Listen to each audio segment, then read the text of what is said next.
Telugu PMC ప్రేక్షకులకు స్వాగతం.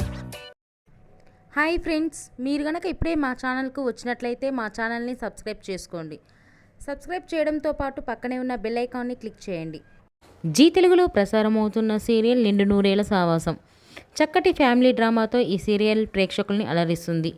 ఈ సీరియల్లో హీరోగా అమరింద క్యారెక్టర్లో రిచర్డ్ నటిస్తుండగా, హీరోయిన్స్ అరుంధతి క్యారెక్టర్లో పల్లవి గౌడ, భాగమతి క్యారెక్టర్లో నిషా గౌడ నటిస్తున్నారు. తాజాగా అమర్ తన లేటెస్ట్ ఫొటోస్ని అభిమానులతో పంచుకున్నాడు. ఆ ఫొటోస్ని మనం కూడా చూసేద్దాం.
ఈ వీడియో మీకు నచ్చినట్లయితే లైక్ చేసి మరిన్ని టాలీవుడ్ లేటెస్ట్ అప్డేట్స్ మిస్ అవ్వకుండా చూడాలంటే తెలుగు పిఎంసి ఛానల్ను సబ్స్క్రైబ్ చేసుకొని పక్కనే ఉన్న బెల్ ఐకాన్ని క్లిక్ చేయండి.